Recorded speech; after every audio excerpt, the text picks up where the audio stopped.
The story opens in the Grand Council chamber of the Galactic Empire, where Emperor Vex sits on his crystal throne surrounded by his war council.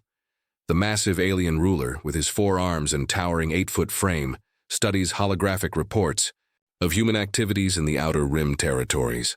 Commander Rak, his most trusted general, approaches with disturbing news. Human colonies have been expanding rapidly, and their ships have been spotted near restricted zones. The humans have ignored 3 formal warnings from the Empire. These creatures dare to ignore our authority. Vex growls, his voice echoing through the chamber. They build their little settlements without permission and fly their primitive vessels through our space as if they own it. The council members, representatives from dozens of alien species, murmur their agreement. For 3,000 years, the Galactic Empire has maintained order through superior technology and overwhelming force. No species has ever challenged their rule for long. Admiral Kane, leader of the Empire's fleet, suggests a standard response. Send a battle group to demonstrate their power. A show of force will make them surrender immediately, Your Majesty. These humans are new to space travel. Their weapons are basic, their ships are slow. But General Tor, the Empire's intelligence chief, raises a concern. Our scouts report something unusual, sire. The humans have been gathering their fleet at a location called Sol Station. The number of ships is significant. Emperor Vex laughs, a sound like grinding metal. Significant? How many ships could these primitives possibly have? 100? 200? Our estimates suggest over 10,000 vessels, Your Majesty. The chamber falls silent. Even the Emperor's confident expression wavers for a moment. 10,000 ships would be impressive for any species, but for newcomers to galactic politics, it seems impossible. Numbers mean nothing without power, Vex declares, regaining his composure. Their technology is centuries behind ours. Send word to the human leadership. Tell them to appear before this council within 7 days to explain their actions.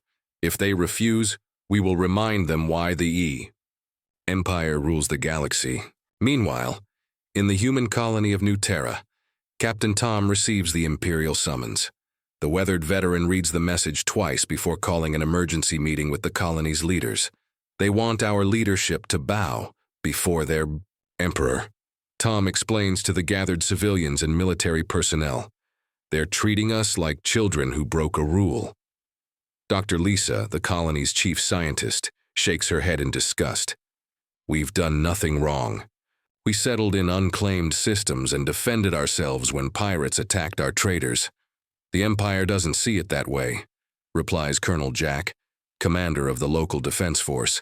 They consider all of this space their territory, even the empty systems. The debate continues for hours.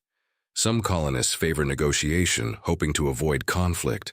Others argue that bowing to the Empire will only invite more demands and restrictions. Captain Tom makes the final decision. We'll send a representative to their council, but not to surrender. We'll explain our position and make it clear that humanity won't be bullied.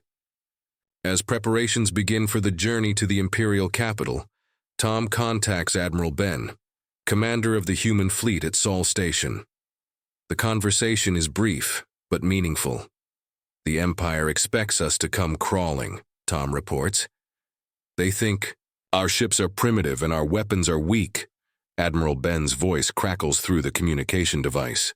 Let them think that. When the time comes, they'll discover just how wrong they are. The human ship departs for the Imperial capital, carrying Captain Tom and a small diplomatic team. As they travel through space, passing alien vessels that dwarf their modest transport, Tom reflects on humanity's journey to the stars. 50 years ago, humans were confined to Earth, dreaming of space travel. Now they had colonies across dozens of systems and a fleet that could challenge any power in the galaxy. The aliens had underestimated human determination and ingenuity. Back on the Imperial capital, Emperor Vex receives regular updates on the approaching human ship. His advisors assure him that the humans will surrender quickly once they see the Empire's might. Prepare a standard occupation force, Vex orders. Once these humans submit, we'll need to establish control over their colonies. Their resources will serve the Empire well. As the human ship approaches the Imperial capital, both sides prepare for a meeting that will change the balance of power in the galaxy. The Empire expects submission, but humanity has other plans.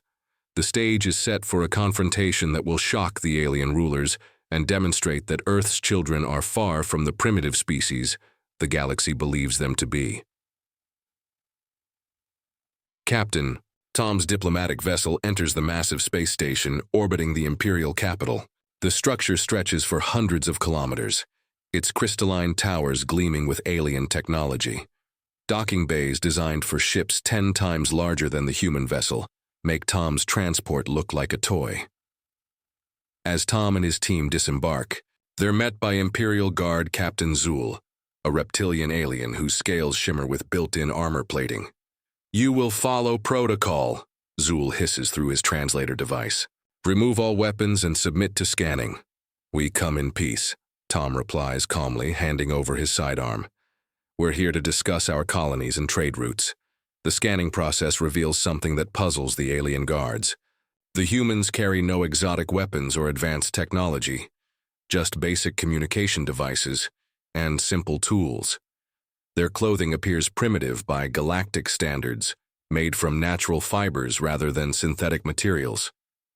"These creatures are even more backward than we thought," one guard whispers to another. The human delegation is escorted through corridors filled with alien beings from across the galaxy.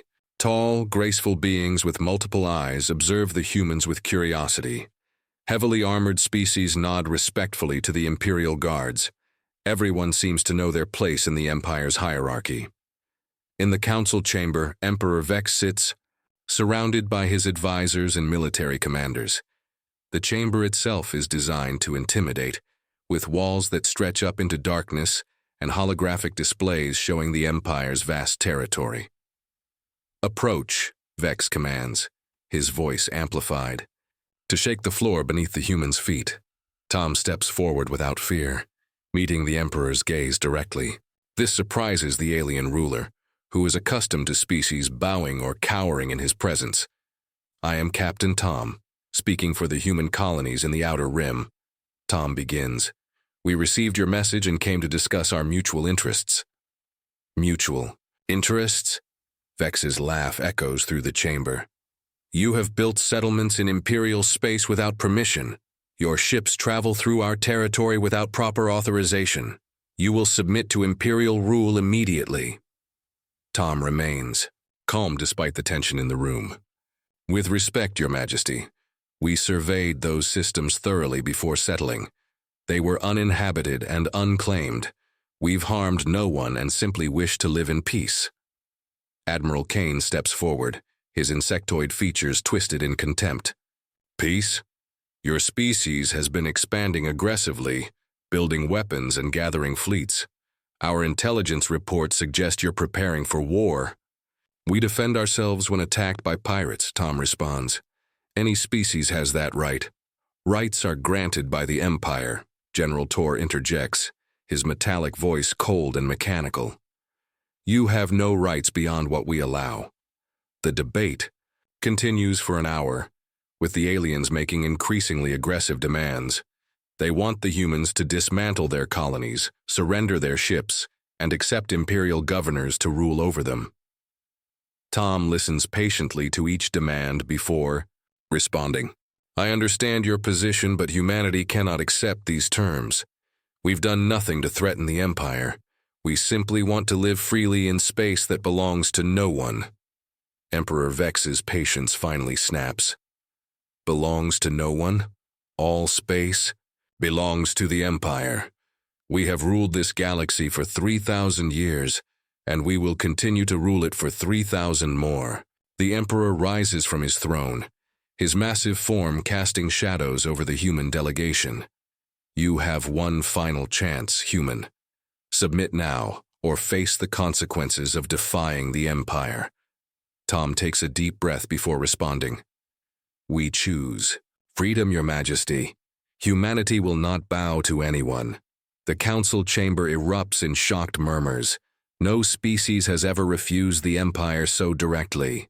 Some aliens whisper that the humans must be insane, while others wonder if they possess some hidden strength.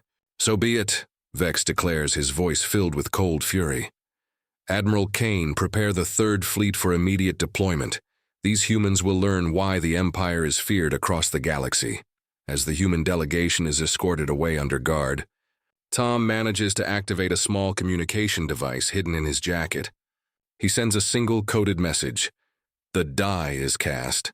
Light years away at Sol Station, Admiral Ben receives the message and nods grimly. He turns to his communications officer. Send the signal to all ships. Operation Freedom begins now. Throughout human space, ships that had been hiding in asteroid fields and behind planets suddenly come to life. The Empire has made a fatal mistake in assuming that humanity's diplomatic mission came alone. The real surprise is about to begin, and it will shatter everything the aliens think they know about Earth's children. Admiral Ben stands on the command bridge of the UES Defiance, humanity's flagship, and the most advanced vessel ever built by human hands. Through the massive viewports, he watches as thousands of ships emerge from their hiding places throughout the Sol system. Status report, Ben commands, his voice steady despite the magnitude of the moment. All battle groups report ready, sir, responds Commander Alex, the fleet's tactical officer. Operation Freedom is proceeding on schedule. Ships are taking formation as planned. The scale of the human fleet becomes apparent as more vessels continue to appear. Massive battleships dwarf the cruisers and destroyers surrounding them, while specialized support ships take their positions in the formation. What the Empire's scouts had estimated as 10,000 ships was actually closer to 15,000, with more joining from distant colonies. Captain Maya, chief engineer of the Defiance, approaches Admiral Ben with a tablet displaying technical readouts. All systems are operating at peak efficiency, sir. The new fusion drives are performing beyond specifications, and our weapon systems are fully charged. Ben nods, studying the tactical display. Red dots represent Imperial forces throughout the galaxy, while blue dots show human positions. For the first time in 3,000 years, another species was challenging the Empire with anything close to equal numbers. Open a channel to all ships, Ben orders. Thousands of screens across the fleet flicker to life, showing Admiral Ben's weathered face. Behind him, the bridge bustles with activity as officers prepare for humanity's greatest test. People of Earth and her colonies. Ben begins, his voice carrying across space to every human vessel. Today, we face an empire that believes might makes right, that freedom is something they can grant or take away at will. They have demanded our surrender, our submission, and our acceptance of their rule. On ships throughout the fleet, human crews listen intently. These are volunteers from every colony, every settlement, every space station humanity has built. Farmers and miners, engineers and scientists, all united in their determination to remain free. We did not seek this conflict, Ben continues. We came to the stars seeking new homes, new opportunities, and new hope for our species. But when faced with tyranny, when confronted with those who would chain us, we remember the lessons of our ancestors who fought for freedom on Earth. Meanwhile, at the Imperial capital, Emperor Vex receives the first reports from his scouts. The news is disturbing enough that he summons his entire War Council for an emergency session. Repeat your report, Vex commands the trembling scout who brought the intelligence. Your Majesty, our long-range sensors detect massive fleet movements in human space. The number of vessels is unprecedented for a species so new to galactic civilization. Admiral Kane studies the data with growing concern. These readings must be wrong. No species builds fleets of this size without our knowledge. Our intelligence network spans the entire galaxy. The readings have been verified by 3 separate scout ships, the messenger replies. The humans have been hiding their true capabilities. Their fleet is larger than most sector defense forces. General Torres' mechanical voice cuts through the discussion. This changes the tactical situation significantly. We assumed we were dealing with a primitive species making desperate bluffs. If these numbers are accurate, we face a genuine military threat. Emperor Vex slams his fist on the armrest of his throne, the sound echoing through the chamber. Impossible. How could these creatures build such a fleet without our knowledge? Where did they acquire the technology, the resources? The questions hang in the air as the Council struggles to understand how they had so badly miscalculated human capabilities. For 3 millennia, the Empire had maintained its dominance through superior intelligence gathering and overwhelming technological advantage. The idea that a species could develop in secret seemed impossible. Back with the human fleet, Admiral Ben concludes his address to the crews. We fight not for conquest, but for the right to exist as free beings. We fight not for territory, but for the principle that no species has the right to rule another. We fight for humanity, for our children, and for every species in this galaxy that dreams of freedom. The fleet begins to move, 15,000 ships accelerating toward Imperial space with purpose and determination that would have been impossible under foreign rule. Each vessel represents humanity's ingenuity, determination, and refusal to bow to tyranny. As the massive formation heads toward its destiny, communication arrays across human space transmit a simple message to the Empire. Humanity is coming. Prepare yourselves. The Empire had ruled unchallenged for 3,000 years, but their reign of absolute power was about to face its greatest test from an enemy they had fatally underestimated. The Imperial Third Fleet, consisting of 2,000 of the Empire's most advanced warships, drops out of hyperspace at the edge of human territory. Admiral Kane stands on the command bridge of the IWS Dominator, confident that this show of force will end human resistance quickly. Begin standard intimidation protocols, Kane orders his communications officer. Broadcast our demands on all frequencies. Give them one final chance to surrender. The Imperial fleet spreads into attack formation, their ships gleaming with energy shields and weapon systems that have conquered countless worlds. Each vessel represents centuries of technological advancement and military experience that has never known defeat. Message sent, Admiral, the communications officer reports. No response from human forces. Scan for their fleet, Kane commands. They must be hiding behind their planets or in asteroid fields like cowards. But the sensor readings that come back leave the bridge crew stunned into silence. Instead of a small defensive force cowering behind planetary shields, the sensors detect a massive formation of ships advancing directly toward them. Admiral, the sensor operator stammers, I'm reading multiple battle groups approaching our position. The number of contacts is unprecedented. Kane strides to the sensor station, his compound eyes studying the display with growing disbelief. 15,000 contacts move in perfect formation, their energy signatures unlike anything in the Imperial database. This must be sensor error, Kane insists. Run full diagnostics immediately. But before the diagnostics can complete, the human fleet drops out of hyperspace in full view of the Imperial forces. The sight leaves even experienced Imperial officers speechless. Admiral Ben's flagship, the UES Defiance, leads the formation. The massive vessel stretches over 2 kilometers in length, its hull bristling with weapon systems and defensive arrays. Behind it, battleships and cruisers form neat ranks that extend beyond visual range. Open a channel to the Imperial fleet, Ben orders calmly. Admiral Kane's image appears on the main screen, his insectoid features twisted with shock and anger. What is the meaning of this? How did your primitive species build such a fleet? We built it the same way your ancestors once did, Ben replies evenly, with determination, ingenuity, and the will to remain free. You demanded our surrender.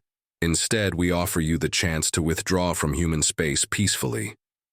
Kane's laugh sounds like grinding metal. Withdraw? The Empire has never retreated. From inferior species, your numbers mean nothing without proper technology and experience. Then let us demonstrate both, Ben responds, cutting the communication. The 2 fleets face each other across the void of space. 15,000 human ships confronting 2,000 Imperial vessels. The moment that will determine humanity's future hangs in the balance. All ships report ready for combat. Commander Alex announces from the tactical station. Admiral Ben takes a deep breath before giving the order that will change galactic history. All ships commence Operation Freedom. Show them what humanity can do. The human fleet opens fire with a coordination that shocks the Imperial forces. Instead of the primitive kinetic weapons the Empire expected, the human ships unleash energy beams, plasma torpedoes, and exotic particles that their scientists had developed in secret. The first salvo catches several Imperial ships off guard, their shields flickering under the unexpected assault. Explosions bloom across the enemy formation, as human weapons prove far more advanced than intelligence reports had suggested. "Impossible!" Kane shouts as his own ship shudders under human. These weapons are beyond their technological level, but the surprises are just beginning. Human ships move with unprecedented speed and agility, their fusion drives allowing maneuvers that Imperial vessels cannot match. Squadrons of human fighters swarm around larger Imperial ships like angry insects, their small size making them difficult targets. Captain Maya monitors the Defiance's performance from the engineering section. "All systems nominal, Admiral. The new armor is holding against their weapons, and our shields are operating at full efficiency." The battle rages. For hours as both fleets clash in a contest of technology, tactics, and will, Imperial ships that have conquered hundreds of worlds find themselves matched and often outgunned by human vessels that shouldn't exist according to their understanding of galactic civilization. Admiral Kane, his tactical officer, reports with barely concealed panic. "We're losing ships faster than we're destroying theirs. Their technology is far more advanced than our intelligence indicated." Kane stares at the tactical display in disbelief as red markers representing destroyed Imperial ships continue to multiply. For the first time in his military career, he faces the possibility of defeat. The Empire's reign of absolute power has encountered its first real challenge, and the outcome will determine whether freedom or tyranny rules the galaxy. The space around the battlefield is littered with debris from both fleets, but the pattern of destruction tells a clear story. For every human ship destroyed, 3 Imperial vessels drift as burning wrecks, their crews evacuated or lost to the void. Admiral Kane's flagship, the IWS Dominator, lists heavily to one side, its main engines offline and weapon systems failing. Around him, the remains of the once mighty Third Fleet struggle to maintain formation as human ships press their advantage with ruthless efficiency. "Admiral," his communications officer reports with defeat evident in his voice, "we've lost 60% of our fleet. The remaining ships are requesting permission to retreat." Kane stares at the tactical display, watching as human ships systematically destroy Imperial vessels that have never known defeat.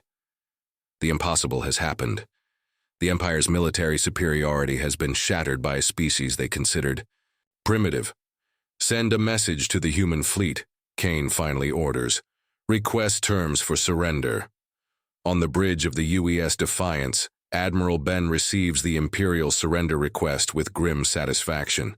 The battle has cost humanity dearly, with over 1,000 ships lost and thousands of brave souls who will never see their homes again. But the victory is complete and decisive. "Open a channel to Admiral Kane," Ben orders. The Imperial commander appears on screen, his once proud bearing replaced by the weight of unprecedented defeat. "Admiral Ben, the Imperial Third Fleet formally requests terms for surrender. Your surviving ships will power down weapons and submit to escort." Ben replies firmly. "Your wounded will receive medical care alongside our own. But understand this, Kane. The age of Imperial dominance is over.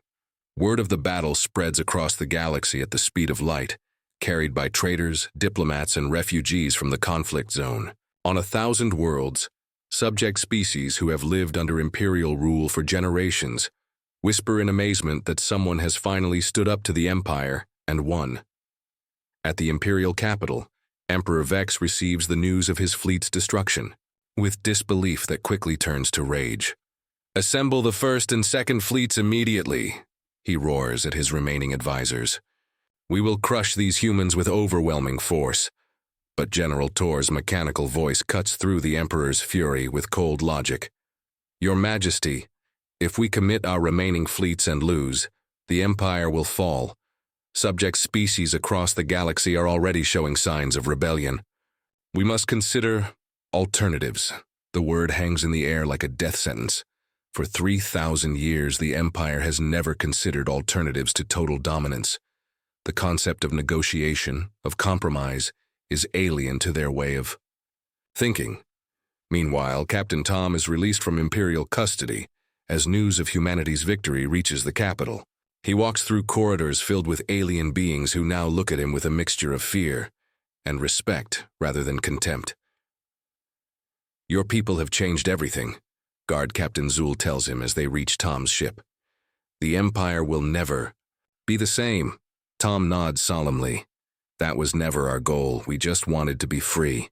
Across human space, colonies celebrate their victory while mourning their losses. In conference rooms and council chambers, human leaders begin planning for a future they never dared imagine, one where humanity stands as an equal among the stars rather than a subject species. Admiral Ben addresses the galaxy from the bridge of his flagship, his words broadcast across every inhabited system. "To all species, free and enslaved, we offer this message. Humanity did not seek war, but when faced with tyranny, we chose to fight.